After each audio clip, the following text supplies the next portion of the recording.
Welcome, ladies and gentlemen, to In My Feelings, a safe space to talk all things NBA. I'm your host, Big Waz. Let's go.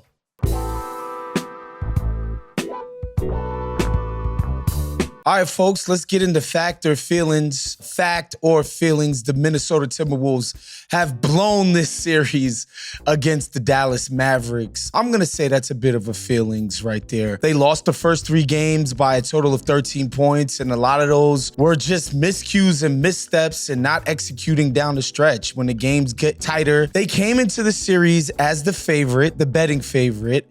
They had just beaten the champs, one of the best executing late game teams we've seen in years. And I think there was just this assumption that the Wolves had kind of figured everything out, right? Like that Ant Edwards had sort of skipped a step in his playoff development as, you know, a lead guy, superstar kind of guy, and that Karl Towns had it all figured out. Mike Conley being a veteran, you know, would always be a steady hand, and Rudy the same way.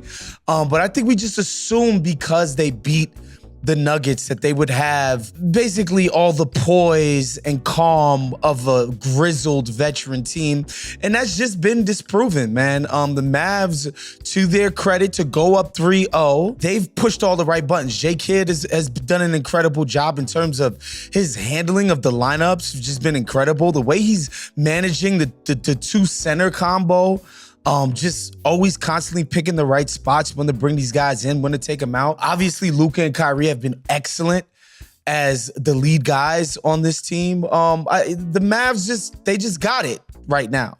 And I don't think it's a product of Minnesota sort of choking or blowing it, if you will. I really do think like this stuff is tough. There's a reason why teams don't generally just come out of nowhere, especially with a young superstar leading the charge and win championships. Like there's generally just this idea that they have to lose first. Karl Towns and Anthony Edwards were actually asked as much after the Nuggets series. Like, man, like people generally think that these teams have to lose first before they achieve anything. And I think we're seeing them lose it now.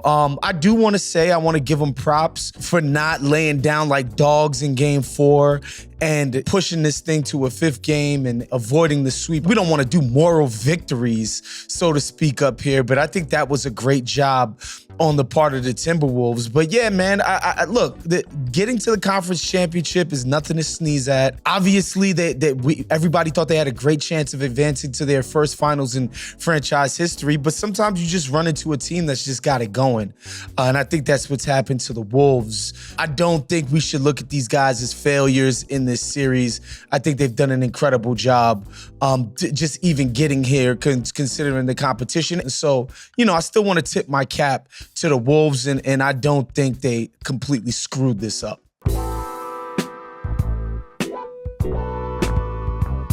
All right, folks, let's just get into a vibe check and just some house cleaning on the Eastern Conference playoffs as Boston has finally gotten a sweep. They got the Pacers up out of here in 4 games. Obviously, the Pacers were missing their best player, Tyrese Halliburton, by the end of this thing, you know, which begs the question that's been on a lot of people's minds. Like, has Boston's quote-unquote road to the finals been too easy, too soft, too weak? Yes, the Cavs team they played ended up being compromised with Donovan Mitchell going out towards the end of that series.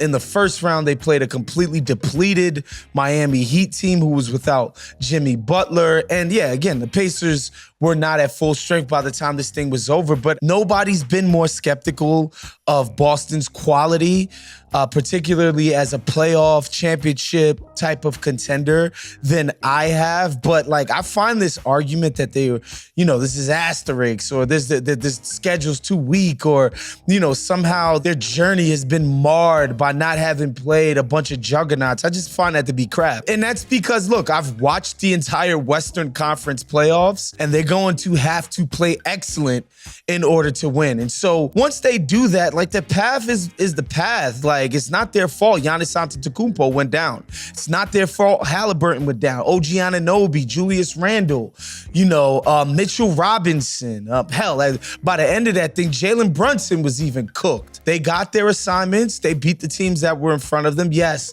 they lost a stupid game to Miami. Yes, they lost a silly game to Cleveland. And, you know, even game 4 against the Pacers, who, again, were greatly diminished, that thing came down to the buzzer, and it took like a comeback. Painting this as something that Boston fans or the team shouldn't be proud of or shouldn't want to, you know, wrap their arms around, I just think it's nonsense because, again, when they get to the finals, they are going to be in for a hell of a fight. And if you're a fan or a supporter of Boston, you should not give a damn at all how they got there. Have you ever seen Spider-Man? Which one? Into the Spider-Verse? There's like 20 different Spider-Mans. That's like our team.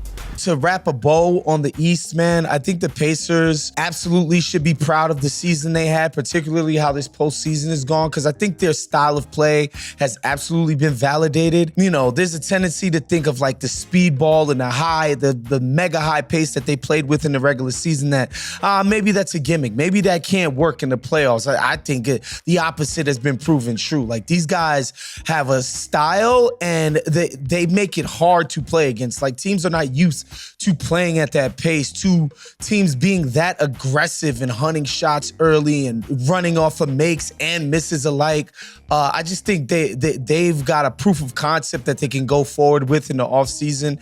Obviously, Siakam's contract is going to have to get dealt with, maybe figure out something to do with Ben Mathurin, but they should be super proud of the season they had. These other Eastern Conference teams like the Knicks, again, if they're healthy, they have to love the squad that they have. The Sixers have a golden opportunity to reshape their roster in a new image and possibly be a contender next year. And then the Bucks, of course, they still have Giannis Antetokounmpo, a top 4 or 5 player in the league. Dame Lillard, they'll finally have a full training camp with an actually competent coach. And so they have stuff to look forward to next season. I think the East is going to be much better next season. I don't think Boston is going to be able to count on just romping through the entire playoff. Boston, be proud of your accomplishment, but you got a lot of work to do in the NBA Finals. All right, folks, that was our show for today. Make sure you subscribe to the Ringer NBA's YouTube page. Make sure you hit the like button on this video. And please make sure you hit that notification bell so that you are notified every single Friday when In My Feelings drop. We will see you guys next week. Peace out.